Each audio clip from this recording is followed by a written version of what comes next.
पति की लाश पड़ी हुई थी और मेरी सास ने मुझे धक्के मारकर घर से निकाल दिया।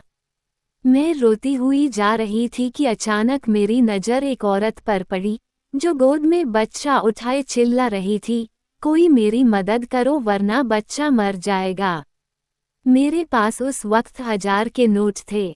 मैंने उसे दे दिया और वो खुशी से मुझे दुआएं देती हुई बोली, बेटी, तू वापस अपने घर चली जा। तुझे ऐसी खुशी मिलेगी जो आज तक किसी औरत को न मिली होगी। मैं हैरान हुई कि भला मुझे क्या मिल सकता है, पर उस औरत की बात सुनकर मैं वापस अपने ससुराल आई। जैसे ही मेरी नज़र मेरे पति की लाश पर पड़ी तो मेरे सिर पर आसमान टूट पड़ा, क्योंकि मेरे पति आज रोज से जल्दी घर आए थे। मैंने उनसे कहा, जल्दी से नहा लो, तब तक मैं खाना लगा देती हूँ। मैं और मेरी सास खाना खा चुके थे, सिर्फ मेरे पति ही बाकी थे। मैं किचन में गई और जल्दी से फ्रिज खोली तो दोपहर की बची हुई सब्जी थी। मैंने जल्दी से गर्म किया और साथ में ताजी रोटियां भी बना लीं। उसके बाद मैंने चूल्हे पर चाय के लिए पानी चढ़ाया, क्योंकि हम सबकी आदत थी कि खाने के तुरंत बाद हम चाय पीते थे। खाना लेकर बाहर आई, मेरे पति और सास चौकी पर बैठे हुए थे। मैंने खाना लाकर अपने पति के सामने रख दिया, वे खाना खाने लगे। हम सबके चेहरे पर एक खामोशी थी, जबकि मेरी सास के चेहरे पर एक अजीब सी मुस्कुराहट थी, जो मुझे कुछ गलत होने का संदेश दे रही थी।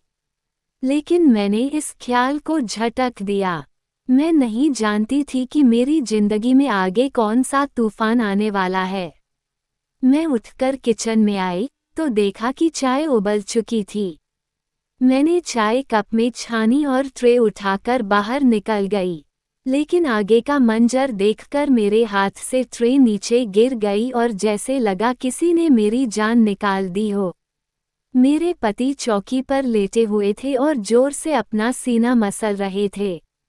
मेरी सास घबराकर उनके हाथ पर मालिश कर रही थी और साथ साथ कह रही थी, क्या हुआ अजीत? तुझे क्या हुआ? कुछ तो बता। मेरी सास चिल्ला चिल्लाकर रो रही थी। उनकी हालत देखकर मैं भागते हुए अपने पति के पास आई और उन्हें देखकर मैं भी चिल्लाने लगी। मेरे पति का सिर जैसे नीला पड़ गया था। इससे पहले कि मैं कुछ समझ पाती या किसी को मदद के लिए बुलाती, अचानक मेरे पति का जिस्म सूखकर कांटा हो गया और उनकी आंखों की पुतलियां भी बंद हो गईं। 2 मिनट में मेरी पूरी दुनिया खत्म हो चुकी थी। मेरे पति मुझे और अपनी मां को अकेला छोड़कर इस दुनिया से जा चुके थे। मेरे सब कुछ मेरे पति ही थे। उनकी इस तरह अचानक मौत ने मुझे हिला कर रख दिया। मैं बिल्कुल खाली हाथ रह गई थी, उनके अलावा मेरे आगे पीछे कोई नहीं था। हमारे घर का शोर सुनकर पड़ोसी और मोहल्ले वाले भी हमारे घर आ चुके थे। अचानक मुझे अपने आसपास घुटन का एहसास हुआ और मेरी आंखों के सामने अंधेरा छा गया। मैं अपने आसपास की सभी चीजों को चकराती हुई महसूस कर रही थी।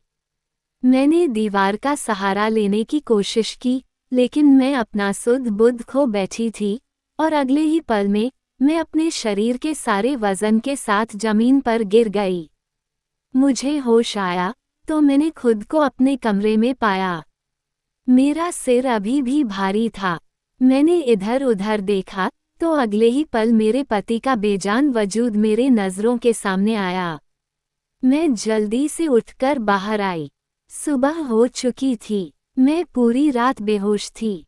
मैंने देखा मेरे पति की लाश घर के बाहर पड़ी थी और मेरी सास उनके चारपाई से लगकर बैठी थी। उनकी आंखों को देखकर लगा जैसे वो पूरी रात रोई हो। जवान बेटे का गम जो था, एक माँ करती भी तो क्या। फिर मैं जैसे ही अपने पति की लाश के पास पहुंची तो मोहल्ले की सारी औरतें मुझे देखकर एक दूसरे से कहने लगी, तो देख लो, हो गई महारानी की सुबह। कैसी बेशर्म औरत है, पति की लाश पड़ी है और यह अपनी नींद पूरी कर रही है। पानी का घूंट भी नहीं पिया, फिर भी इन्हें तेरा ही ख्याल रहा कि तुझे उठाया ना जाए, तेरी तबीयत ना खराब हो जाए। इस हाल में भी इन्हें तेरा ही ख्याल रहा। और एक तू है जो पहले अपने पति को जान से मार डाला और फिर बेशर्मी से इस घर में रहकर अपनी नींद भी पूरी कर रही है। अरे तुझे तो शर्म से डूब मरना चाहिए, ऐसे घूर से हमारे सामने खड़ी है। मैं हैरान सी उनकी बातें सुन रही थी। वो कितनी सफाई से सारा इल्जाम मुझ पर डाल रही थी। मैं इसी सोच में थी। फिर मैं अपने पति के पास जाने लगी। चारपाई तक पहुंची ही थी कि मुझे लगा जैसे मेरा बाल कोई खींच रहा हो। मैंने जैसे ही मुड़कर पीछे की तरफ देखा तो मेरी सास मेरा बाल मुट्ठी में पकड़कर खींच रही थी। उन्होंने मुझे किसी अछूत की तरह खुद से दूर फेंका। मैं जाकर दरवाजे के पास गिरी। अपने आप को किसी तरह संभालते हुए मैं फिर से चारपाई के पास जाने लगी। तभी मेरी सास मेरी तरफ आई और उन्होंने एक जोरदार थप्पड़ मेरे मुंह पर मारा। मेरा मुंह लाल हो गया, गाल सूज गए और होंठ फट गए। खून बहने लगा। अभी मैं ठीक से संभल भी नहीं पाई थी कि उनकी बातें ने मेरे पैरों तले जमीन खींच ली। वे कह रही थी, मेरी नज़रों के सामने से दूर हो जा। तुम मेरे बेटे की कातिल हो। तुमने मेरे बेटे को मार दिया, उसकी जान ले ली। जब से मेरी बेटे की जिंदगी में आई है, उसकी जिंदगी नरक से भी बदतर बना दी है। फिर भी तेरे कलेजे में ठंडक नहीं पड़ी कि तूने उसकी जान ले ली। मैंने उनके आगे हाथ जोड़कर कहा, मैंने कुछ नहीं किया।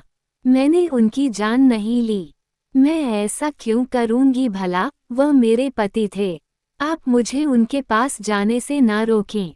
लेकिन मेरी सास पर मेरे किसी बात का असर नहीं हुआ। उन्होंने मुझे बाजू से पकड़कर गेट के पास ले जाकर धक्के मार मुझे बाहर निकाल दिया। मेरे ऊपर विपत्ति का पहाड़ टूट पड़ा। एक तो पति से जुदाई और दूसरा घर से बेघर हो गई थी। मैं गेट के साथ लगकर रोने लगी। मैं काफी देर तक वहीं पर खड़ी रही, लेकिन अंदर वाले सब पत्थर दिल हो चुके थे।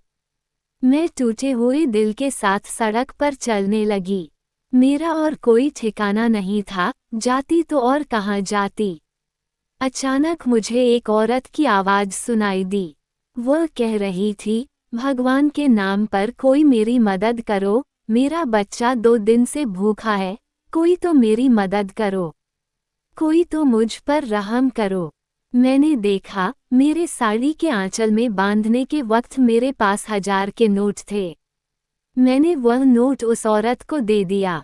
उसकी बात सुनकर मैंने घबराकर इधर उधर देखा तो मैं अपने घर से बहुत दूर निकल आई थी। उस औरत ने कहा, भगवान तुम्हारा भला करे, तेरी सारी मुश्किलें आसान हों, तू सदा सुखी रहे, तू ऐसे सड़क पर मत चल, अपने घर चली जा। मैंने कहा, मेरा कोई घर नहीं है, मैं बेसहारा हूँ। उसने कहा, तू बेसहारा नहीं है, जा, तू अपने घर चली जा। तेरा घर तेरा इंतजार कर रहा है, तेरे पास तो सब कुछ है, फिर क्यों सड़क की खाक छान रही है? तू तो मल्लिका है, जा, अपना घर संभाल, अपने घर जा। वहाँ तुझे ऐसी खुशी मिलेगी जो तूने कभी सपने में भी नहीं सोचा होगा। मैं बड़ी हैरान हुई कि उस घर में तो मेरे जवान पति की मौत हो गई थी। हालात के आगे मजबूर होकर मैं अपने घर की तरफ जा रही थी और सोच रही थी जाकर देखूं तो सही कौन सी खुशी मिलने वाली है। और खुशी नहीं भी मिली तो एक बार फिर से मैं अपनी सास के पैरों में गिर जाऊंगी। हो सकता है कि उनको मुझ में रहम आ जाए और वह आखिरी बार मुझे अपने पति से मिलने दे। इतने में मैं घर के दरवाजे तक आ चुकी थी। मैंने देखा, दरवाजा अंदर से बंद नहीं था। मैंने धड़कते दिल के साथ घर का दरवाजा खोला, पर दरवाजा खोलते ही सामने का मंजर देखकर मैं ठिठक गई। मेरा पूरा शरीर कपकपाने लगा, क्योंकि मेरा नाम रोशनी है, मैं एक छोटे से शहर में रहती हूँ। मेरे साथ मेरे पति और मेरी सास रहते हैं। अभी मेरी उम्र 25 साल है। ये बात उस वक्त की है जब मैं 21 साल की थी और शहर के सबसे अच्छे कॉलेज में पढ़ा करती थी। मुझे पढ़ाई में कुछ खास दिलचस्पी नहीं थी, लेकिन पापा की सख्ती की वजह से मजबूरी में पढ़ रही थी। मेरे पिता एक मशहूर बिजनेसमैन थे, लेकिन उनका रवैया हमारे प्रति शुरू से ही काफी सख्त था। मैंने अपनी पूरी जिंदगी में उन्हें कभी मुस्कुराते हुए नहीं देखा था। वो हर वक्त गुस्से में रहते। ऐसा नहीं था कि इसकी कोई वजह थी, वह स्वभाव से ही ऐसे थे। मैं उनकी इकलौती बेटी थी, लेकिन फिर भी उन्होंने मुझे कभी प्यार से बात नहीं की। वह मेरी हर छोटी से बड़ी जरूरत का ख्याल रखते थे, लेकिन मैं उनके गुस्से से परेशान थी। मैं और मेरी माँ हमेशा खुद को उनके सामने झुका हुआ महसूस करते थे और इस बात का ख्याल रखते थे कि कोई भी बात उनकी मर्जी के खिलाफ न हो। मेरी माँ भी पढ़ी लिखी औरत थी। मेरे पापा के रवैये ने मुझे अपने घरवालों से दूर कर दिया था। हद से ज़्यादा सख्ती भी इंसान को अपनों से दूर करती है। मेरे साथ भी कुछ ऐसा ही करते थे और इस बात का ख्याल रखते थे कि कोई भी बात उनकी मर्जी के खिलाफ न हो। मेरी माँ भी पढ़ी लिखी औरत थी। मेरे पापा के रवैये ने मुझे अपने घरवालों से दूर कर दिया था। हद से ज़्यादा सख्ती भी इंसान को अपनों से दूर करती है। मेरे साथ भी कुछ ऐसा ही हुआ। उस दिन जब मैं कॉलेज से घर आई तो मेरे पापा के बिजनेस पार्टनर अपनी फैमिली के साथ हमारे ड्राइंग रूम में बैठे हुए थे। मैंने खाना खाया और सो गई। शाम को सोकर उठी तो माँ ने बताया कि तुम्हारे पापा ने तुम्हारी शादी अपने बिजनेस पार्टनर के बेटे आशुतोष से तय कर दी है और अगले कुछ दिनों में तुम्हारी सगाई होने वाली है। उनकी बातें सुनकर मुझे ऐसा लगा कि किसी ने मेरे तन बदन में आग लगा दी हो। मैंने माँ से इसका विरोध किया तो उन्होंने कहा, खबरदार जो उल्टी सीधी कोई हरकत की। तुम्हारे पापा के गुस्से से वाकिफ हो तुम, इसलिए कोई भी हंगामा करके अपने और मेरे लिए कोई मुश्किल न बढ़ाना। मैं गुस्से से अपने कमरे में चली आई और अपना फ़ोन लेकर तुरंत अजीत को फ़ोन मिलाया। रो रोकर उसे कहने लगी, पापा मेरी शादी जबरदस्ती अपने बिजनेस पार्टनर के बेटे से करवाना चाहते हैं। तुम जल्दी कुछ करो क्योंकि मैं तुम्हारे अलावा किसी और से शादी नहीं कर सकती।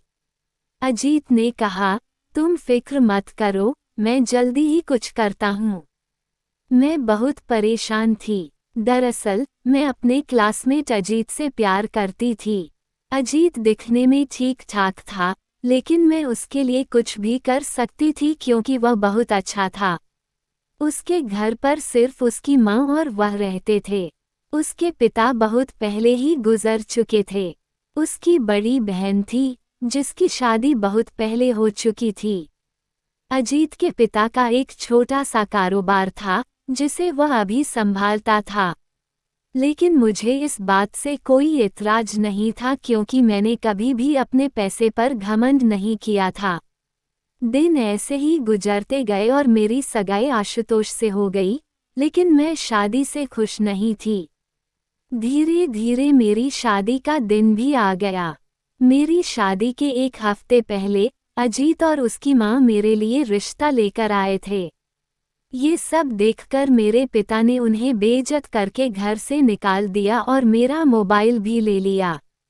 मैं बहुत उलझन में थी कि अब मैं क्या करूं। जिस दिन मेरी शादी थी, उसी दिन लगभग दोपहर 2 बजे मुझे तैयार होने के लिए पार्लर जाना था। मैंने अपनी सहेली से कहा, तुम मेरे साथ चलो और समय से घर आ जाना।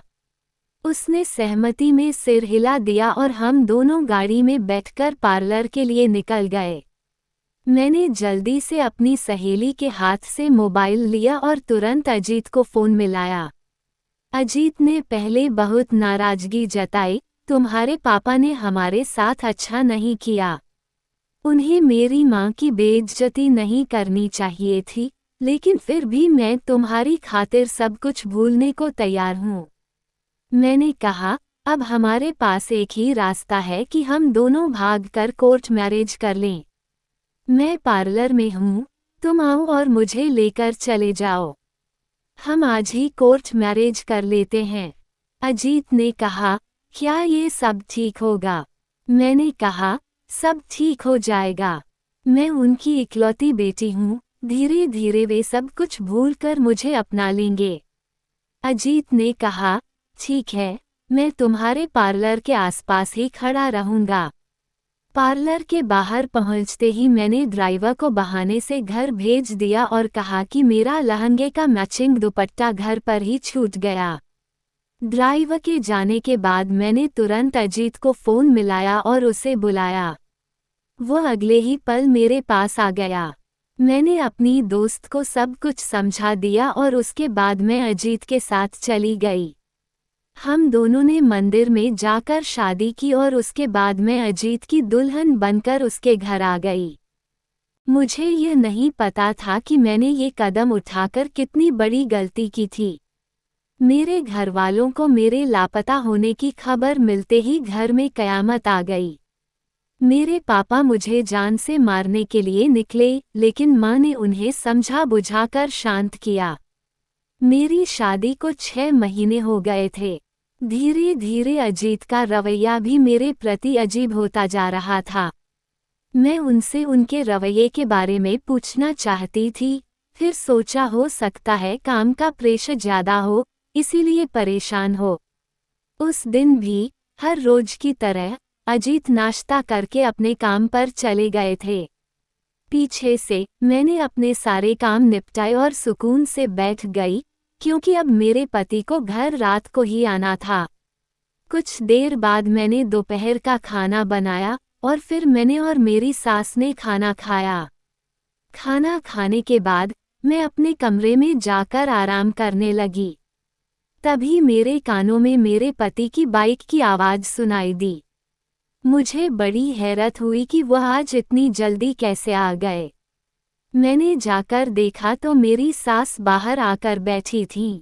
उन्होंने अजीत से घर जल्दी आने की वजह पूछी, तो अजीत ने कहा, आज कॉलेज की भी छुट्टी थी और दफ्तर में भी कुछ खास काम नहीं था, इसीलिए जल्दी आ गया। मैंने अपने पति को खाना निकाल कर दिया और उसके बाद किचन में चाय लेने गई। वापस आई तो देखा कि मेरे पति अजीत मर चुके थे। मैं यह मंजर न देख पाई और बेहोश हो गई। जब मुझे होश आया तो सुबह हो चुकी थी। मैं अपने मरे हुए पति के पास जाना चाहती थी, तो मेरी सास ने मुझे ये कहकर उनके पास जाने नहीं दिया कि तुम कातिल हो, और यही कहकर उन्होंने मुझे घर से बाहर निकाल दिया। मैं रोती हुई सड़क पर चलती जा रही थी, तभी मेरे कानों में एक औरत की आवाज़ आई, उसे मदद की ज़रूरत थी। मैंने उसकी मदद की, तो उसने मुझे दुआएं देते हुए घर जाने को कहा और साथ में ये भी कहा कि घर जाने के बाद तुझे ऐसी खुशी मिलेगी जो आज तक किसी औरत को न मिली होगी। उसकी बातें सुनकर मजबूरन मैं घर पहुंची। जैसे ही दरवाज़ा खोला तो सामने का मंजर देख मेरे होश उड़ गए। दरवाज़ा खोलते ही मेरे ऊपर फूलों की बारिश होने लगी। गुलाब की ताज पत्तियां मेरे ऊपर गिरती जा रही थीं। मैंने नज़र उठाकर देखा तो मेरे पति की लाश गायब थी और साथ ही सारे लोग भी गायब थे। घर को फूलों से सजाया गया था। फूलों से दरवाजे से लेकर अंदर तक पहुंचने का एक रास्ता बनाया गया था। ये सब देखकर मैं बड़ी हैरान हुई कि ये क्या मातम वाला घर था। यहाँ तो मातम होना चाहिए। मेरे पति की लाश कहाँ गई? मेरी सास कहाँ गई? मुझे कुछ समझ में नहीं आ रहा था। मैं उन फूलों की पत्तियों से गुजरते हुए घर के अंदर गई। मेरी सास के कमरे से बातें करने की आवाज़ आ रही थी। अंदर से आने वाली आवाज़ सुनकर मुझे अपने कानों पर यकीन नहीं हुआ। मुझे उस औरत की बातें सच लगने लगीं। उसने सच ही कहा था। मैं बेसहारा नहीं, बल्कि भोली और कमक्ल हूँ। मेरी नाक के नीचे इतनी घिनौनी साजिश रची गई, लेकिन मैं बेखबर रही।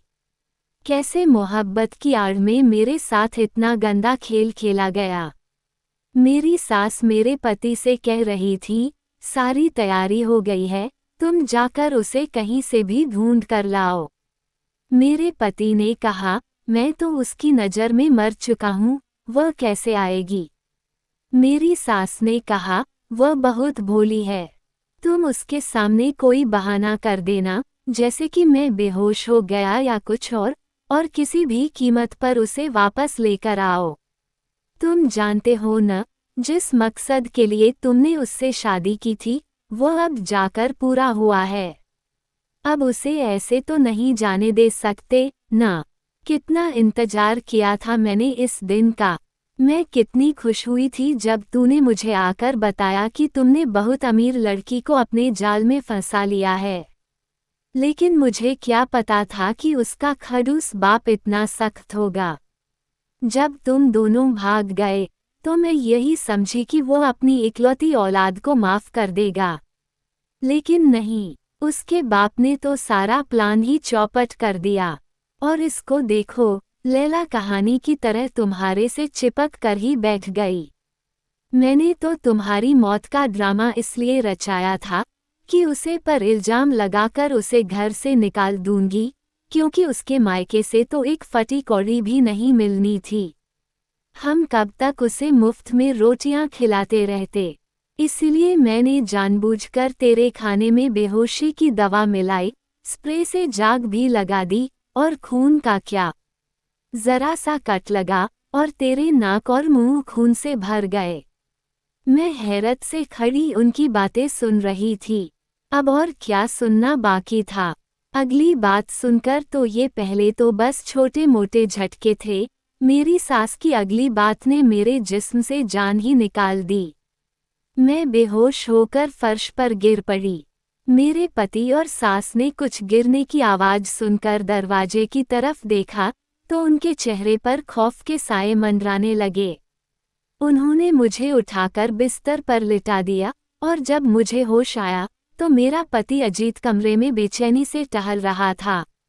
मैं तुरंत उठी और कहा, मुझे अपने माँ बाप के घर जाना है। मैं उनकी कोई भी बात सुने बिना बाहर की तरफ बढ़ गई और अपने मम्मी पापा के घर जाने लगी। वहां पर पहुंची तो पता चला कि मेरे पापा एक हफ्ते पहले ही इस दुनिया से चल बसे हैं और अपनी पूरी प्रॉपर्टी मेरे नाम पर कर गए हैं। मेरी माँ मुझे देखते ही मेरे गले लगकर रोने लगी। यही हाल मेरा भी था। दरअसल अजीत ने मुझसे दौलत की लालच में आकर शादी की थी। पहले तो सब ठीक रहा, लेकिन जब उन्हें पता चला कि मेरे पापा गुस्से में मुझे एक फूटी कौड़ी भी नहीं देने वाले, तो उनका दिल मेरी तरफ से खट्टा हो गया। दोनों माँ बेटे मुझे निकालने की वजह ढूंढने लगे और जब उन्हें कोई वजह नहीं मिली तो उन्होंने अपनी मौत का ड्रामा ही रचा लिया और मेरे ऊपर इल्जाम लगाकर मुझे घर से बाहर कर दिया। लेकिन मेरे घर से जाते ही उन्हें किसी से खबर मिली कि मेरे पापा मर गए और अपनी पूरी प्रॉपर्टी मेरे नाम कर गए। ये खबर सुनते ही मेरा पति उठकर बैठ गया। मोहल्ले वाले कुछ तो डर गए और कुछ ने वजह जानने की कोशिश की। उन्होंने ऐसा महसूस कराया कि उसे तो कुछ याद ही नहीं। सबने यही समझा कि हमारी ही गलती है, हमने बेहोशी को मौत समझ लिया। एक एक करके सारे लोग वहां से चले गए। अब मेरी सास और मेरे पति प्रॉपर्टी की लालच में मुझे वापस लाना चाहते थे ताकि मेरी पूरी प्रॉपर्टी अपने नाम करवा सकें। इसलिए उन्होंने मुझे खुश करने के लिए मेरे स्वागत का पूरा इंतजाम किया, लेकिन मैंने भी फैसला कर लिया था कि मैं उन्हें कभी माफ़ नहीं करूंगी। शाम होते ही मेरे पति और मेरी सास मेरे घर आए और माफ़ी मांगने लगे, लेकिन मुझ पर उनकी किसी भी बात का कोई असर नहीं हुआ। वह मायूस लौट गए। कुछ दिन बाद मुझे पता चला कि मेरी सास को उनके किए की सजा मिल गई और उनके पूरे शरीर में फालिस मार गया। अजीत की भी हालत बहुत खराब थी। उसकी हालत देखकर मेरा दिल खून के आंसू रोता था। चाहे उसने मेरे साथ जो भी किया, लेकिन वो मेरी मोहब्बत था। इसलिए न चाहते हुए भी मैंने उसे माफ़ कर दिया। मेरी सास और मेरे पति दोनों बहुत बदल गए थे। उनकी जिंदगी से दौलत की हवस खत्म हो चुकी थी। 2 साल बाद भगवान ने मुझे एक खूबसूरत बेटा दिया और मैं हंसी खुशी अपनी जिंदगी जी रही हूँ। दौलत की लालच इंसान को अंधा कर देती है। वह संभल तो जाता है, मगर ठोकर लगने के बाद